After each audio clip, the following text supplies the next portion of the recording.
शांत मरुस्थल की गोद में जब सूरज धीरे धीरे डूब रहा था, तब एक आदमी बकरियों का झुंड लेकर अकेला चल रहा था। उसके शरीर पर फटे पुराने कपड़े थे और हाथ में एक लाठी थी, लेकिन उसका दिल एक अजीब सुकून से भरा हुआ था। उसे दुनिया की कोई चीज नहीं चाहिए थी, न धन दौलत न इज्जत। उसकी जिंदगी में बस दो ही दुआएं थीं। हर दिन वो कांपती आवाज में अल्लाह रब्बुल आलमीन से कहता था, ऐ अल्लाह, मेरी दो मुरादें पूरी कर दे। एक दिन मुझे खलीफा उमर को अपनी आंखों से बहुत पास से देखने का मौका दे और मौत के बाद मुझे जन्नत अता कर दे। इन दो बातों के अलावा मुझे जिंदगी में और कुछ नहीं चाहिए। हजरत उमर रजी अल्लाह ताला अन्हु के लिए उस चरवाहे की मोहब्बत बहुत गहरी और निस्वार्थ थी। सिर्फ एक बार उन्हें देखने की तमन्ना में वो कई बार मरुस्थल पार करके मदीना आया, लेकिन हर बार किस्मत उसे खाली हाथ लौटा देती। कभी भीड़ की वजह से तो कभी हिम्मत की कमी के कारण वो कभी भी खलीफा के सामने नहीं पहुंच सका। उसकी गरीबी, मुरझाया हुआ चेहरा और पुराने फटे कपड़े उसके दिल में गहरी झिझक पैदा कर देते थे। मस्जिद नबवी में खड़े होकर जब वो बड़े बड़े सहाबियों को देखता तो मन ही मन सोचता, मैं तो बस एक गरीब चरवाहा हूँ, क्या मैं इनके सामने खड़े होने के काबिल भी हूँ? इन्हीं ख्यालों में हर बार वो पीछे हट जाता था। वो मस्जिद के अंदर नहीं जाता था, बल्कि बरामदे में ही नमाज अदा करता और चुपचाप वापस मरुस्थल की ओर लौट जाता। दूसरी ओर हजरत उमर रजी अल्लाह ताला अन्हु अमीरुल मोमिनीन और खलीफतुल मुस्लिमीन थे। उनके शासनकाल में इस्लाम का न्याय आधी दुनिया में फैल चुका था। वो समय मुसलमानों के लिए एक स्वर्णिम युग था। इतने बड़े शासक होने के बावजूद हजरत उमर रजी अल्लाह ताला अन्हु राजमहलों की दीवारों में कैद होकर नहीं रहते थे। अपनी प्रजा के दुख दर्द को अपनी आंखों से देखने के लिए वे अक्सर भेस बदल लिया करते थे। कभी रात के अंधेरे में और कभी दिन के उजाले में वे मदीना की गलियों और मरुस्थल में एक आम आदमी की तरह घूमते रहते थे। ऐसे ही एक दिन अपनी पहचान छिपाकर हजरत उमर रजी अल्लाह ताला अन्हु उस विशाल मरुस्थल के रास्ते पर निकल पड़े। वे अकेले ही मरुस्थल के रास्ते पर चलते जा रहे थे। तेज धूप की वजह से उनकी प्यास से गला सूखने लगा। तभी हजरत उमर रजी अल्लाह ताला अन्हु ने देखा कि कुछ दूरी पर कुछ बकरियां और एक चरवाहा दिखाई दे रहा है। वे तेज कदमों से उस चरवाहे के पास पहुंचे, उसे सलाम किया और कहा, भाई, मैं बहुत ज्यादा प्यासा और भूखा हूँ, कृपया मुझे एक प्याला बकरी का दूध पिलाकर मदद करो। चरवाहे ने इससे पहले कभी हजरत उमर रजी अल्लाह ताला अन्हु को नहीं देखा था, इसलिए वो उन्हें पहचान नहीं पाया। चरवाहे ने पूछा, आप कौन हैं? हजरत उमर रजी अल्लाह ताला अन्हु ने उत्तर दिया, मैं एक मुस्लिम मुसाफिर हूँ। चरवाहा बोला, आप सच में मुसलमान हैं या केवल दिखावे के मुसलमान? हजरत उमर रजी अल्लाह ताला अन्हु ने कहा, मुसलमान भला दिखावे का कैसे हो सकता है? मुसलमान तो मुसलमान ही होता है। तब चरवाहे ने कहा, सच्चा मुसलमान हमेशा मांगने में सावधानी रखता है। आप अचानक आकर मुझसे दूध मांग रहे हैं, ये किसी सच्चे मुसलमान का काम नहीं हो सकता। हजरत उमर रजी अल्लाह ताला अन्हु ने कहा, ए चरवाहे भाई, मैं बहुत ज्यादा प्यासा और भूखा हूँ, अल्लाह के वास्ते मुझे थोड़ा सा दूध दे दो ताकि मैं अपनी भूख और प्यास मिटा सकूं। चरवाहे ने कहा, मैं इन बकरियों का मालिक नहीं हूँ, मैं तो सिर्फ एक चरवाहा हूँ। अगर आप दूध पाना चाहते हैं तो यहाँ से 10 मील दूर मेरे मालिक का घर है। अगर आप वहाँ जाकर मेरे मालिक से अनुमति ले आए तभी मैं आपको दूध दे सकता हूँ, इसके अलावा मैं आपको दूध नहीं दे सकता। हजरत उमर रजी अल्लाह ताला अन्हु ने कहा, यहाँ से 10 मील दूर तुम्हारे मालिक का घर है, वहाँ जाकर अनुमति लाना, मेरे पास इतना समय नहीं है। इसके बजाय मैं तुम्हें 2 दिरहम देता हूँ, इसके बदले ही मुझे थोड़ा सा दूध दे दो। ये सुनकर चरवाहा कुछ गुस्सा हो गया और बोला, ऐ मुसाफिर, क्या तुम नहीं जानते कि खलीफा उमर कुरान के अनुसार राज्य चलाते हैं? उमर का न्याय बहुत कठोर है। अगर मैं अपने मालिक की इजाजत के बिना तुम्हें दूध बेच दूं तो ये अमानत में खयानत होगी, और अगर किसी तरह उमर के गुप्तचर को पता चल गया कि मैंने मालिक की अनुमति के बिना तुम्हें दूध बेच दिया है तो शायद उमर मेरा सिर कलम करवा देगा। मैं किसी भी हालत में तुम्हें दूध नहीं बेच सकता। हजरत उमर रजी अल्लाह ताला अन्हु ने कहा, ठीक है, फिर चलो उस पहाड़ की गुफा में चलते हैं, वहां जाकर मैं तुम्हें चुपचाप 2 दिरहम दे दूंगा और तुम मुझे एक प्याला दूध दे देना। उस सुनसान गुफा में उमर की गुप्त सेना हमें किसी भी हालत में देख नहीं पाएगी।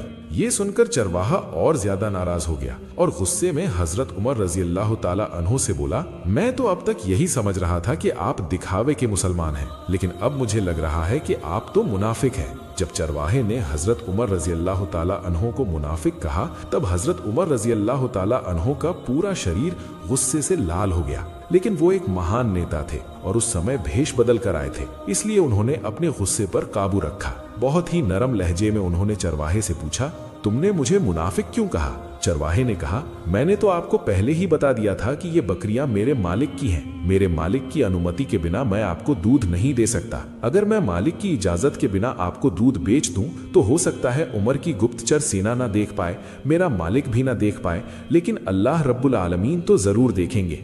मेरे मालिक ने ये बकरियां मुझे अमानत के तौर पर सौंपी हैं। उसकी अनुमति के बिना अगर मैं आपको दूध बेच दूं तो ये अमानत में खयानत होगी, और जो व्यक्ति अमानत में खयानत करता है वही सबसे बड़ा मुनाफिक होता है। आप खुद भी मुनाफिक बन रहे हैं और मुझे भी मुनाफिक बनाने की कोशिश कर रहे हैं। इसके बाद हजरत उमर रजी अल्लाह ताला अन्हो ने चरवाहे से और कोई बात नहीं की। वो तेज कदमों से पहाड़ के नीचे उतर गए। पहाड़ के दामन में पहुंचकर उन्होंने अल्लाह रब्बुल आलमीन से कहा, ऐ अल्लाह रब्बुल आलमीन, अगर मैं आज इस चरवाहे से न मिलता तो मैं कभी समझ ही नहीं पाता जब समाज में कुरान पूरी तरह स्थापित होता है तो एक साधारण चरवाहा भी हर हाल में अल्लाह रब्बुल आलमीन पर पूरा भरोसा करता है। हजरत उमर रजी अल्लाह ताला अन्हु जब अल्लाह रब्बुल आलमीन से इस तरह बातें कर रहे थे तभी वो चरवाहा वहां आ पहुंचा। उसने हजरत उमर रजी अल्लाह ताला अन्हु की ओर देख कर कहा, ऐ मुसाफिर, तुम अल्लाह से बुदबुदा कर क्या कह रहे हो? तुम्हारी कोई दुआ अल्लाह के यहाँ कबूल नहीं होगी, क्योंकि तुम तो मुनाफिक हो और मुझे भी मुनाफिक बनाने की कोशिश कर रहे थे। पहले तुम तौबा करो, जब तुम तौबा करोगे तभी तुम्हारे दिल में ईमान वापस आएगा। उसके बाद अल्लाह रब्बुल आलमीन से दुआ करना। इसके बाद उस चरवाहे ने हजरत उमर रजी अल्लाह ताला अन्हु से कहा, ऐ मुसाफिर, तुम्हारा चेहरा देखकर तो ऐसा लगता है कि तुम कोई खास आदमी नहीं हो। शायद तुम भी मेरी ही तरह हो। जैसे मैं एक गरीब और निर्धन चरवाहा हूँ, वैसे ही तुम भी एक गरीब आदमी हो, क्योंकि तुम जो कपड़े पहने हुए हो उनमें बहुत सारी पैबंदें लगी हुई हैं। चरवाहे ने यह बात इसलिए कही क्योंकि हजरत उमर रजी अल्लाह ताला अन्हु जो जिब्बा पहना करते थे उसमें 18 पैबंद लगे हुए थे, यानी उस जिब्बे में 18 जगहों पर फटे हुए हिस्से थे और उन फटे हिस्सों को उन्होंने दूसरे कपड़े से जोड़ रखा था। हजरत उमर रजी अल्लाह ताला अन्हु का ऐसा पहनावा देखकर चरवाहा मन ही मन सोचने लगा कि शायद ये आदमी भी मेरी ही तरह एक गरीब इंसान है। लेकिन चरवाहा अभी ये नहीं जानता था कि ये व्यक्ति खलीफतुल मुस्लिमीन हजरत उमर हैं, जिनके नाम से ही जंगल के जानवर तक एक ही घाट पर पानी पीते हैं। वे जिस रास्ते से गुजरते थे उस रास्ते से शैतान भी डर के मारे 40 दिन तक नहीं जाता था। चरवाहे ने कहा, ऐ मुसाफिर, लगता है तुम ठीक से तौबा भी नहीं कर पाओगे। मैं तुम्हें तौबा पढ़ा देता हूँ, तुम मेरे साथ तिलावत करो। इसके बाद उस चरवाहे ने तौबा पढ़ी और हजरत उमर रजी अल्लाह ताला अन्हु भी बिल्कुल चुपचाप अपने होंठ हिलाते हुए चरवाहे के साथ तौबा पढ़ते रहे। एक साधारण से चरवाहे का इतना मजबूत ईमान देखकर हजरत उमर रजी अल्लाह ताला अन्हु हैरान रह गए। वे आश्चर्य से उसकी ओर देखते रहे। कुछ देर बाद हजरत उमर रजी अल्लाह ताला अन्हु ने कहा, ए चरवाहे भाई, तुम तो बस थोड़ी सी चरवाही करके अपना जीवन गुजार रहे हो। क्या तुम्हारे दिल में कोई इच्छा या उम्मीद नहीं है? ये सुनकर चरवाहे की आंखों से आंसू बहने लगे और उसने कहा, ऐ मुसाफिर, इस दुनिया की जमीन पर मेरी कोई खास इच्छा नहीं है, लेकिन मैं रोज अल्लाह रब्बुल आलमीन से यही कहता हूँ कि मेरी बस 2 ही इच्छाएं हैं। अगर अल्लाह मेरी ये दोनों इच्छाएं पूरी कर दे तो मैं इस दुनिया में खुद को बहुत ही सौभाग्यशाली समझूंगा। हजरत उमर रजी अल्लाह ताला अन्हु उत्सुक होकर बोले, वो कौन सी इच्छाएं हैं? चरवाहे ने कहा, मेरी पहली इच्छा ये है कि मैं खलीफा उमर से मिलना चाहता हूँ। मैं उन्हें बहुत करीब से देखना चाहता हूँ। और मेरी दूसरी इच्छा ये है कि मरने के बाद अल्लाह रब्बुल आलमीन मुझे जन्नत अता करे। हजरत उमर रजी अल्लाह ताला अन्हु ने कहा, ए चरवाहे भाई, मैं अल्लाह से दुआ करता हूँ कि अल्लाह तुम्हें जन्नत नसीब करे। और तुमने जो उमर से मिलने की बात कही है, अगर तुम मेरी बात मान लो तो तुम खलीफा उमर से मिल सकते हो। कल फजर की नमाज तुम मस्जिद नबवी की आगे वाली सफ में खड़े होकर अदा करना, तब तुम उमर को देख पाओगे। ये सुनकर चरवाहा बोला, ए मुसाफिर, मैं इस बड़े मरुस्थल से उस दूर मदीना तक कई बार गया हूँ सिर्फ खलीफा उमर से मिलने के लिए, लेकिन मेरे चेहरे की गरीबी और फटे पुराने गंदे कपड़ों की वजह से मैं कभी हिम्मत नहीं कर पाया कि बड़े बड़े सहाबियों को पीछे छोड़कर आगे की सफ में खड़ा हो सकूं। वो बोला, मैं उमर से मिलने के लिए कई बार मदीना गया था, लेकिन हर बार मस्जिद नबवी के बरामदे से ही लौट आया। हजरत उमर रजी अल्लाह ताला अन्हु ने चरवाहे को तसल्ली देते हुए कहा, तुम्हारे शरीर पर जैसे भी कपड़े हो, कोई सहाबी तुम्हें कुछ नहीं कहेगा। तुम्हारे कपड़े अगर फटे और मैले भी हों, तब भी कोई तुम्हें रोक नहीं पाएगा। तुम सीधे आगे की सफ में जाकर खड़े हो जाना और वहीं तुम उमर को देख सकोगे। क्या तुमने बिलाल के बारे में नहीं सुना? बिलाल के शरीर पर पूरे कपड़े भी नहीं होते थे, सिर्फ शर्मगाह ढकने भर का एक छोटा सा कपड़ा होता था। उसी कपड़े में बिलाल आगे की सफ में नमाज अदा करते थे। तो फिर तुम ऐसा क्यों नहीं कर सकते? हजरत उमर रजी अल्लाह ताला अन्हु की बात सुनकर चरवाहा कुछ हद तक निश्चिंत हो गया। इसके बाद हजरत उमर रजी अल्लाह ताला अन्हु ने चरवाहे से विदा ली और वहां से चले गए। शाम के समय जब चरवाहा अपनी बकरियां लेकर घर लौटा तो उसका मन बहुत बेचैन था। वो सोच रहा था कि वो कब मस्जिद नबवी जाएगा और खलीफा उमर से मुलाकात करेगा, जिस महान व्यक्ति को देखने की उसने इतनी इच्छा की है। अगर किसी वजह से मदीना पहुंचने में देर हो गई तो कहीं वो उस महान व्यक्ति को देख ही ना पाए। इसी चिंता में डूबा हुआ चरवाहा इशा की नमाज अदा करने के बाद मस्जिद नबवी की तरफ चल पड़ा। जब वो मस्जिद नबवी पहुंचा उस समय तहज्जुद का वक्त था। चरवाहा मस्जिद के बरामदे में खड़ा होकर तहज्जुद की नमाज अदा करने लगा। फिर जब फज्र का समय हुआ, फज्र की अजान दी गई। चरवाहा आगे की सफ में गया और 2 रकत फज्र की सुन्नत नमाज अदा की। अजान होने के बाद धीरे धीरे तमाम सहाबी मस्जिद की तरफ आने लगे। इसी दौरान हजरत उस्मान रजी अल्लाह ताला अन्हु मस्जिद में दाखिल हुए। उन्होंने देखा कि जिस जगह पर वो हमेशा खड़े होते थे वहां पहले से एक व्यक्ति बैठा हुआ है, क्योंकि रसूलुल्लाह सल्लल्लाहु अलैहि वसल्लम ने फरमाया था, जब मैं इमामत करूंगा तो मेरे पीछे अबू बकर खड़े होंगे, जब अबू बकर इमामत करेंगे तो उनके पीछे उमर खड़े होंगे, जब उमर इमामत करेंगे तो उनके पीछे उस्मान खड़े होंगे, और जब उस्मान इमामत करेंगे तो उनके पीछे अली खड़े होंगे। इसी हुक्म के मुताबिक हजरत उमर रजी अल्लाह ताला अन्हु की इमामत में इमाम के ठीक पीछे वाली जगह हमेशा हजरत उस्मान रजी अल्लाह ताला अन्हु के लिए तय रहती थी। लेकिन जब हजरत उस्मान रजी अल्लाह ताला अन्हु ने देखा कि उस जगह पर कोई और बैठा हुआ है तो उन्होंने कुछ भी नहीं कहा।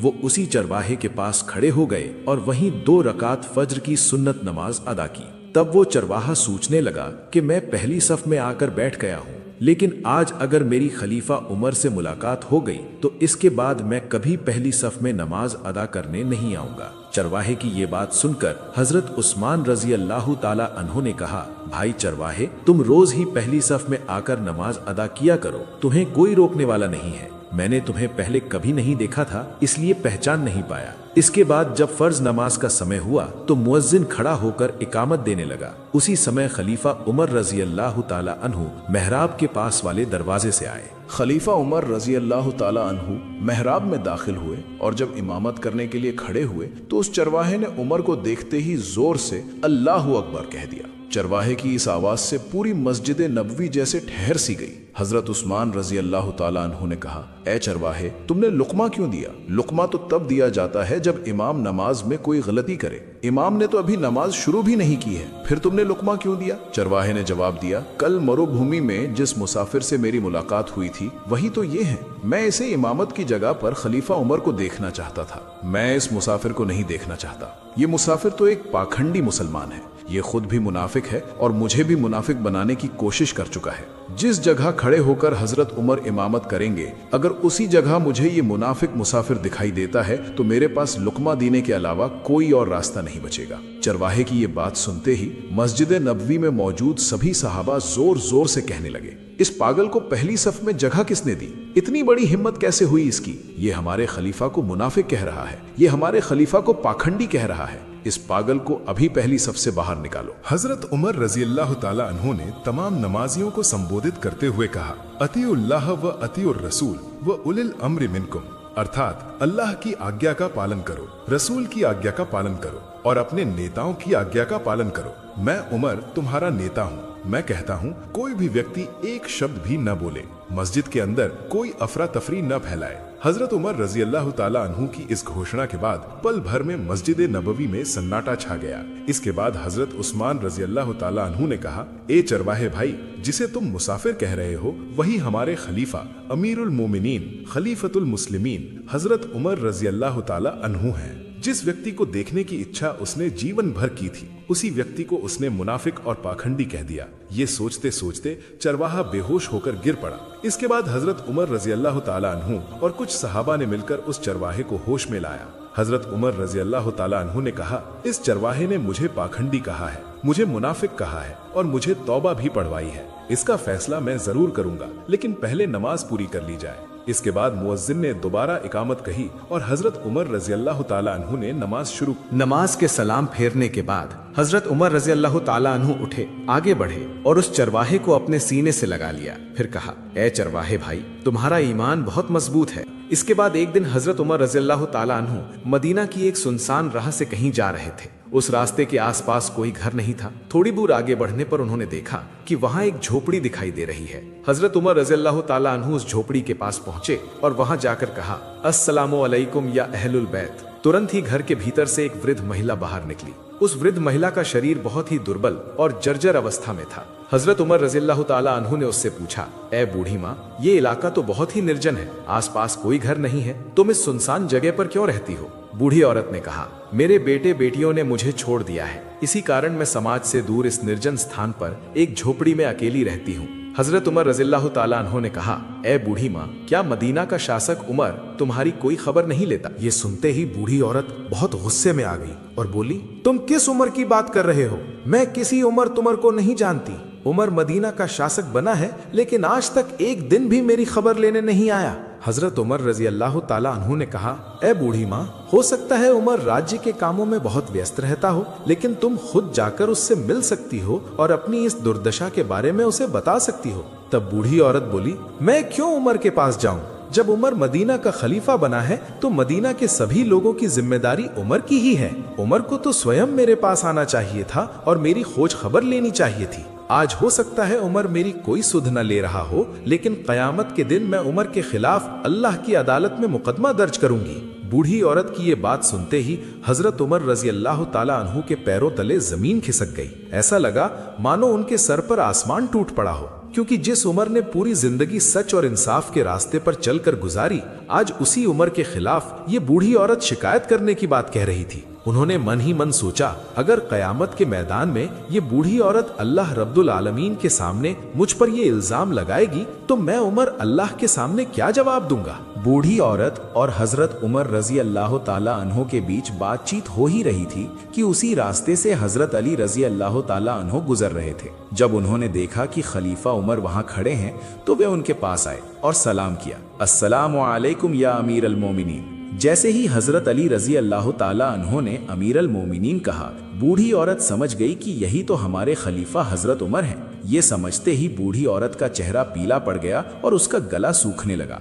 बूढ़ी औरत के मुख से शब्द निकलना बंद हो गए। उसके मुंह से आगे कोई शब्द निकल ही नहीं पा रहा था। बूढ़ी औरत की आंखों और चेहरे पर गहरे डर की झलक साफ दिखाई दे रही थी। वो मन ही मन सोचने लगी, जिस उमर के डर से दुनिया के बड़े बड़े राजा और बादशाहों की नींद उड़ जाती है, उसी उमर के सामने खड़े होकर मैंने उसी की बदनामी कर दी। अब तो मेरे बचने का कोई रास्ता नहीं है। निश्चय ही उमर मेरा सिर कलम करवा देगा। इसके बाद बूढ़ी औरत कांपती हुई आवाज में बोली, या अमीर अल मोमिनीन खलीफतुल मुस्लिमीन, मुझसे बहुत बड़ी भूल हो गई। मैं आपको पहचान नहीं सकी। आपको ना पहचान कर मैंने आपके खिलाफ बुरा कहा। हजरत उमर रजी अल्लाह ताला अन्हो ने बहुत ही नर्म लहजे में कहा, ए बूढ़ी माँ, तुमने कोई गुनाह नहीं किया। ये कहते हुए हजरत उमर रजी अल्लाह ताला अन्हो ने अपनी जेब से एक चमड़े का दस्तावेज निकाला और उसके साथ ही 40 सोने के सिक्के भी निकाले। फिर उन्होंने हजरत अली रजी अल्लाह ताला अन्हु से कहा, तुम इस चमड़े पर एक दस्तावेज लिखो। इसके बाद हजरत उमर रजी अल्लाह ताला अन्हु ने बूढ़ी औरत के हाथ में 40 सोने के सिक्के दिए और वो चमड़े का दस्तावेज भी उसे थमाते हुए कहा, ए बूढ़ी माँ, इस दस्तावेज में ये लिखा है कि खलीफा उमर लंबे समय तक मेरी कोई खोज खबर नहीं ले सका। इसके कारण मुझे जो दुख और कष्ट पहुंचा, उसके बदले मैं 40 सोने के सिक्कों के बदले अपने सारे दुख और कष्ट भूल रही हूँ और हाशर के मैदान में खलीफा उमर के विरुद्ध मेरी कोई भी शिकायत नहीं है। ए बूढ़ी माँ, अगर तुम और सोने की मुद्राएं चाहो तो मैं तुम्हें देने के लिए तैयार हूँ। फिर भी तुम इस दस्तावेज पर हस्ताक्षर करके मुझे ऋण मुक्त कर दो। इसके बाद बूढ़ी औरत ने उस दस्तावेज पर हस्ताक्षर कर दिए। हजरत उमर रजी अल्लाह ताला अन्हु और उस बूढ़ी औरत के बीच बने इस दस्तावेज के गवाह हजरत अली रजी अल्लाह ताला अन्हु बने। अब बूढ़ी औरत रोती हुई आवाज में बोली, या अमीरुल मोमिनीन खलीफतुल मुस्लिमीन, अब तक मैं आपके शासन और न्यायप्रियता के बारे में केवल सुनती आई थी, लेकिन आज मैंने अपनी आंखों से देख लिया। आपके जैसा न्यायप्रिय शासक मैंने अपने पूरे जीवन में दूसरा कोई नहीं देखा। हजरत उमर रदी अल्लाह ताला अन्हो ने कहा, ए बूढ़ी माँ, अगर फुरात नदी के किनारे कोई कुत्ता भी भूखा मर जाए तो उसकी जवाबदेही भी मुझे अल्लाह रब्बुल आलमीन के सामने देनी होगी। तो ये था हमारा आज का वीडियो आपको कैसा लगा ये कमेंट करके जरूर बताइए। ऐसी ही और नबी, रसूल और सहाबाए किराम की जीवन कथाएं पाने के लिए हमारे वीडियो को एक लाइक दें और चैनल को सब्सक्राइब करके हमारे साथ बने रहें। आज के लिए बस इतना ही। अगली वीडियो में फिर मुलाकात होगी। सभी अच्छे रहें,